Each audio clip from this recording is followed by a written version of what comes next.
Assalamu alaikum wa rahmatullahi wa barakatuh, and welcome to our special live stream for our Matric Revision program. We've been on line and on the air for some time, and we've thought to take it online to YouTube and Facebook specifically for the rest of the week. And obviously, there's a longer lifespan with these programs, so you'll be able to continuously go back to them if you need a refresher. Today, we'll be focusing on another very important subject. We'll be focusing on languages once again, and joining me is a lady who joined me previously in this week. Her name is Muslima Ismail. She's a tutor. She's tutors in Afrikaans, English, economics, business, and accounting. Muslima Ismail, assalamu alaikum and welcome. Walaikum salam wa rahmatullahi wa barakatuh. Shukran so much for joining me. And of course, today we're going to get stuck into another subject. Just take us through what exactly it is that we're going to be covering in the session, inshallah. So, inshallah, we are focusing on paper 1 of English home language specifically and the composition thereof, but more specifically, the first section as it's divided into 3 different sections. So, we'll just focus on the first section for today, inshallah. Okay, fantastic. So focusing on the first section of home language English paper 1, and of course, as we mentioned, streaming on Facebook as well as YouTube. These videos will be up there for reference in the future. So if you come in at a certain time of this program, we're not able to catch the program, you're welcome to go back. Check it out. These recordings will be up on Facebook. So, Muslima, without further delay, I think I'm going to hand over to you to proceed with the lesson today. Okay, inshallah. So, Assalamu alaikum wa rahmatullahi wa barakatuh once again. So, we will start off immediately with the presentation, inshallah. So, as I previously mentioned, we are starting off with paper 1, and it's comprised of 3 sections. So, the first section is comprehension, and then we have the summary and language in context, very similar to the Afrikaans as we previously mentioned. So, in comprehension, we usually focus on unseen texts. So, you can get any text that can question you on it, and they can just test your understanding of language in general. But often students don't think that they need to study for this because it's just going to be anything. We don't know what it's going to be, but there's actually 2 segments of this because they are testing your understanding of the text itself, but also they're testing your understanding of the questions as well. So if you don't understand the question, you won't be able to answer. And if you don't understand the text, you won't be able to answer either. And when you don't understand both, you're just totally confused in the paper. So I put together a few question words that are mostly used, especially in matric exam papers. However, after matric, if you decide that you want to go to university, you want to study, whether it's going to be any one of your languages, this will help you as well. So one of the very common question words is commenting. So if they ask you to comment on something, it's to analyze something in a balanced way. So you give your point of view, but you justify it with an example, either in from the text or externally to that in connection. Then with regards to explaining something, you have to examine the topic using the information that they give you in the text, and at times also you connect it to your experiences or your values. Then with discussing, it is when you write something in very a lot of detail, but you consider different ideas and opinions about it. Then assessing is usually in reference to how important something is. So you describe the positive and negative aspects of the topic at hand, and then you say how successful or unsuccessful it is, or how useful it is in connection to the contribution of this topic in knowledge or a particular event. Then the last one on this slide is to describe. So describing something is using many adjectives. So you speak about the nature of something, but you using different characteristics thereof. Right. Then we also have not just discuss or analyze, but we have critically discuss, or they might say discuss critically or analyze critically. So when you have to critically discuss something, you discuss the good and bad qualities of it, but it's in order to reach a conclusion. And the same is with analyzing and analyzing critically. When you analyze something, you also break it down. So you have the whole topic, then you have different parts that it contains. So you use that part in relation to the topic as a whole. But when you critically analyze it, you use that information in order to come to a conclusion. So with the critical element, it's in order to come to a conclusion. But if they just ask analyze or discuss, you for analyze, you just break it down. For discussion, you just give the details of it, not necessarily to come to a conclusion.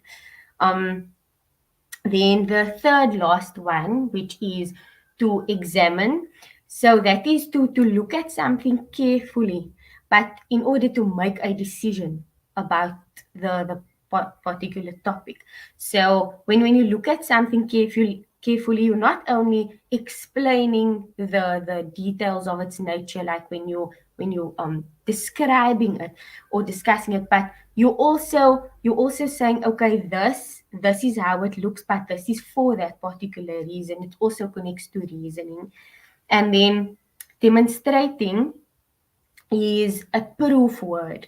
So when you demonstrate, you show the topic, or you display the topic, but it's in order to prove another thing. So it will usually, in the question, it will be to prove something. They'll ask you to prove something.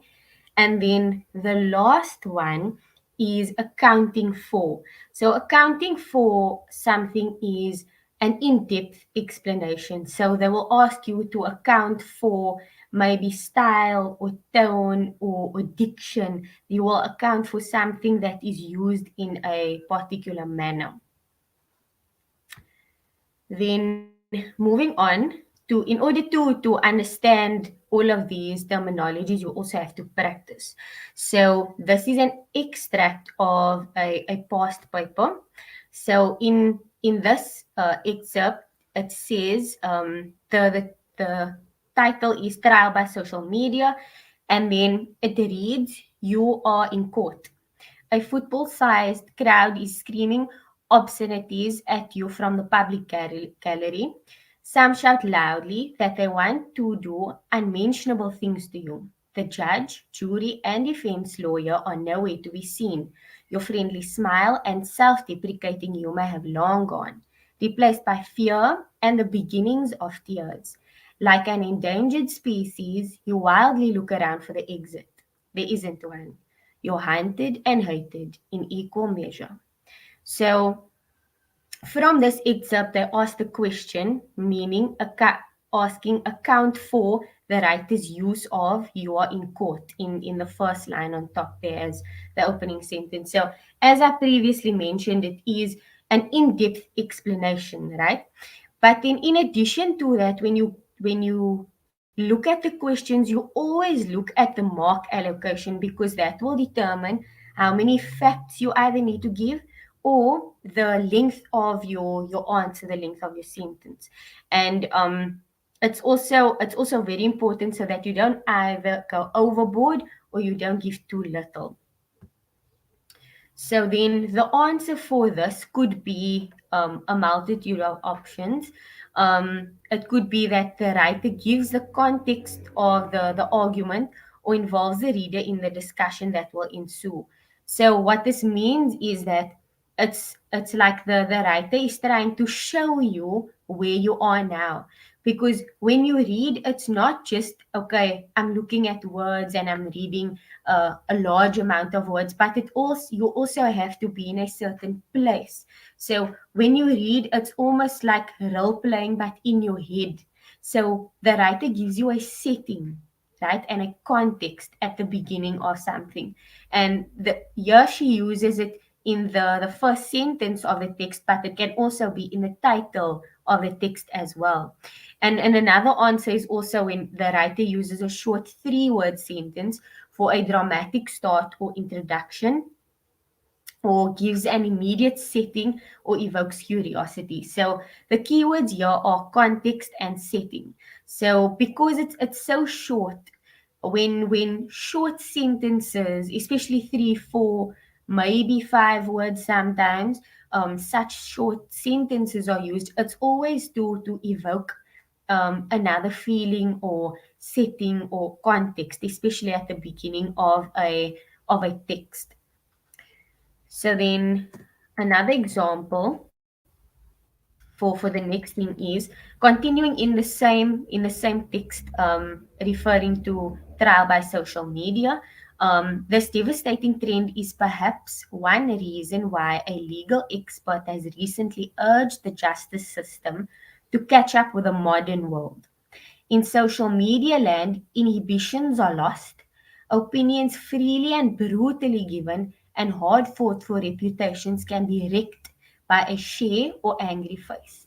So, in addition to the context that was given at the beginning of the text, it's now further unpacking what exactly, social media is about, and what social media brings out in people. So, when they ask you, explain why the writer states that the justice system needs to catch up with the modern world. What the question and this text here is referring to, firstly, is when you're catching up with the modern world, it's like there are technological advancements, but the justice system and laws need to also be advanced in conjunction with the technology, because we will see new types of bullying, like you get social media cyberbullying on social media, and you also get certain predators on different social media websites and programs. So in that way, the justice system and laws need to be adapted according to technological advancements. So, just another point on this question is the question, or question terminology used here is explain, and then the requirement is also that because it's only 2 marks, it only counts for one fact or a full sentence only. So don't go over that, even though it's easy to give a wordy response in this case. So in as you can see here, the answer is just that the justice system is lagging behind. So I explained the difference now between, the how how the technology is advancing. However, it's almost as if justice and the laws are not advancing as much. So in that case, just when it's too quick, even it was perhaps 3 marks, then you could give a more in-depth explanation. But because it's 2 marks, always try to keep it very concise, just so that you can get enough marks and not use too much words, especially in that case. And then just practicing another one of the question words is in this paragraph over here.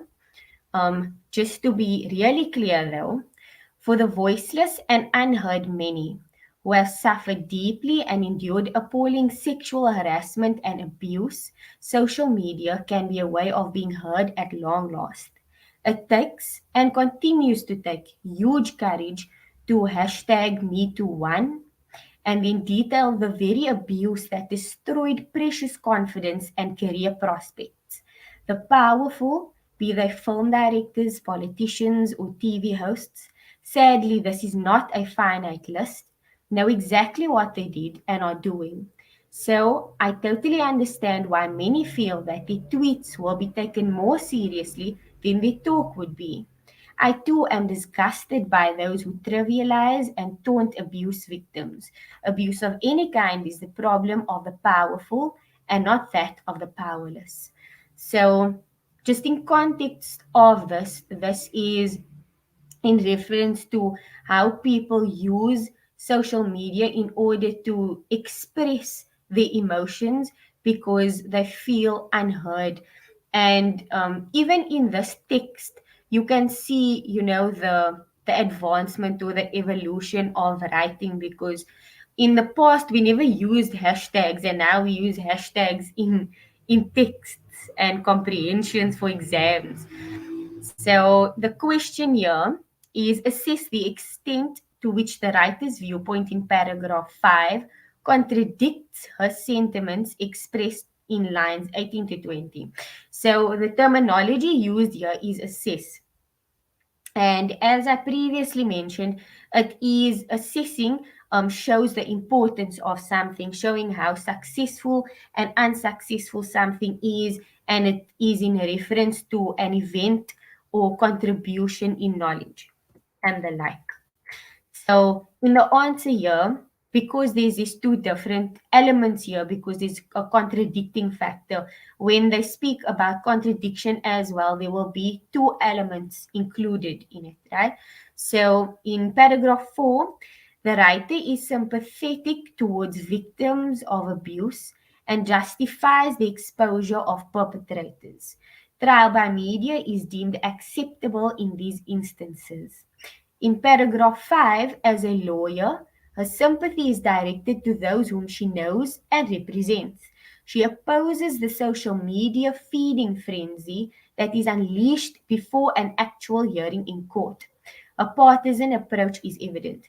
So, because they also mention, as we can see in the question here, they say the viewpoint in paragraph 5 and then contradict. So as I mentioned, usually when they speak about contradicting, there will be two elements discussed, and in this answer here we can see there is two elements discussed, so that gives you marks for contradiction and comparison in that aspect.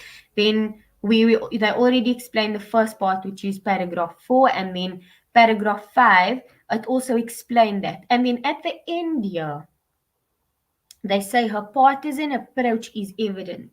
So in that particular part of the answer over there, when they say that, that is referring to the contribution to this particular event, right? So that is the assessment in summary. That is just summarizing the assessment from what the question asked in summary, just to give context. So there's a comparison because they asked about contradiction, and the assessment is indicated right at the end with a summarization of the two elements connected. Then moving on to the next one, and this is also for 3 marks. The previous one was for 3 marks as well, so it's very important to look at the mark allocation. So freedom of speech, of course, is paramount, but laws about defamation aim to protect reputations. If false claims are made and we have worked our socks off building a credible brand or career for years, and we're rubbished unfairly, our lives could be in tatters. So just as a bit off topic, in here we can see the subjectivity in the writing of this, because you see words such as we have worked our socks off and building a credible brand for years, and here we are rubbished unfairly. So that is just while you're reading, you can also analyze something in that way. Is this text objective or is it subjective? So if it is objective, then it would give both sides, but it won't be as personal. If it's subjective, it will be more personal and it will be more connected to that person's point of view. Then, to carry on, defamation jeopardizes not only our ability to earn, but also our mental health. Even the safety, privacy, and dignity of our friends and family are compromised. The good news is we have a right to reply and can choose to take the accuser to court if we are brave enough to do so. So the question here is comment on the writer's diction in lines 40 to 42, as it's highlighted in red there. If false claims are made and we have worked our socks off building a credible brand or career for years and we are rubbished unfairly, our lives could be in tatters. So, as I mentioned previously, to comment is analyzing in a more balanced way, and you justify your point of view with reasons. And often with comprehensions, you use examples from the comprehension to justify your reason. And then this answer, a note is also that this answer should include examples, because commenting encompasses reasoning as well as perspective. So the example will account as your reason to prove or justify your perspective. Okay. So we see in the answer here, the writer uses emotive or credible expressions, right? So as I mentioned, also we look, is the text objective or subjective? And when you divide it into one of the two camps, when it is objective, it will use more neutral language. But when it's subjective, it will be more emotive. It would be more. There would be more this emotionally descriptive words used. And then there's also example, our lives could be in tatters, to evoke the reader's sympathy for those unfairly targeted by social media users. And in subjectivity, it likes to tag into readers' emotions, or most of the time. And colloquial phrases as well, worked our socks off and rubbished unfairly, engage the reader in the writer's frustration that his hard work was to no avail. It also conveys the writer's indignation at the impact of character assassination on individuals. So, this comment here, first of all, the answer to the question in commenting, when we explain how it is written, we also explain, we give the examples from the text because we need the reasons to justify our answers, and we also explain a little what all of this means, and how it's put together, how it gives meaning in that way. So then, moving on, we have another question word, which is discuss. Discuss critically. So I previously mentioned the difference between just discussing and then discussing critically. The impact of they do not like it, which is right here on top in the first paragraph, in the context of paragraphs 9 and 10. So in this context, we have to we have to put it together. So that means we have to mention the first paragraph as well as the second paragraph, because that is what is in the question, and it's also for 3 marks, right? So in the answer here, initially social media were created to connect people on a global scale. They were not held accountable for posts on these platforms. Their defiance at being regarded as publishers who can be held accountable is emphasized by the staccato style, or the isolation of each word as a separate sentence in they do not like it. In paragraph 10, the writer concludes that social media giants should take responsibility for libelous acts stemming from the abuse of their platforms. She appeals to the reader personally by posing a question which she answers in a definitive, subjective manner. So, in a bit more simple words, um, as we previously mentioned, we identified that the tone of this comprehension is that it is subjective, right? As mentioned here, in a subjective manner. So they do not like it when it's separate, separated in this way. It shows emphasis also, and it also shows it brings out the emotive language as we previously mentioned. But because this is a critical analysis, you have to do everything clearly. You have to show everything clearly and in detail. So it's a critical discussion in explaining something in detail. That's why you first say, why was social media created? So you answer, why is that in existence, right? And then you refer to the context of these two paragraphs. What is it referring to with regards to social media? It's speaking about the accountability for posts. And then moving on to that, you refer to the actual word usage when they say they do not like it in the paragraph, right? And then also you have to refer to the second part as they mentioned, paragraph 9 and 10. That is why in paragraph 10, they conclude social media giants taking responsibility, but it's also closely connected to what was explained in the previous paragraph, right? So this can be a bit tricky with critical analysis, but as long as you continue practicing it, that's the only thing that will help. So we're almost done.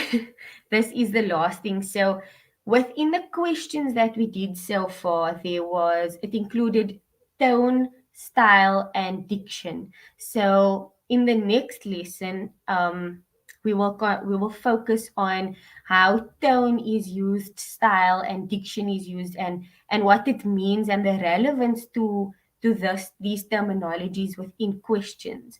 And then also analysis of pictures and cartoons, as that's also included in comprehension. And then also a comparison between analysis of reading comprehensions in conjunctions with cartoons or pictures, because often they might ask you to compare the comprehension with the cartoon or picture that is provided. And then that is it.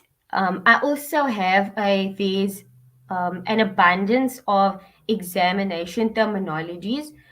It's like a little dictionary that I compiled, and then also a terminology practice book where you can actually practice answering the questions in there, so that by the time you have exams, you know how to answer questions properly. And this is my email as well. And just if you could put tuition in the subject line, that will be greatly appreciated.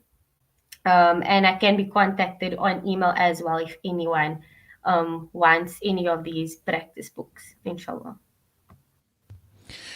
Muslima, shukran so much for that fantastic presentation once again. If you would like to get in contact with her as a tutor, in the capacity as a tutor, Ismail Muslima with the H on the end at gmail.com. That's Ismail Muslima at gmail.com. Shukran so much for joining us and all the best.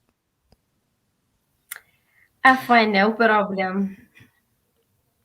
And of course, that's it for this session. Inshallah, we will continue to have these sessions in the lead up to exams for matriculants, and you're welcome to check out these videos. They'll stay up on Facebook and YouTube, inshallah. From myself, Muhammad Waseed Peterson, I bid you wassalamu alaikum wa rahmatullahi wa barakatuh.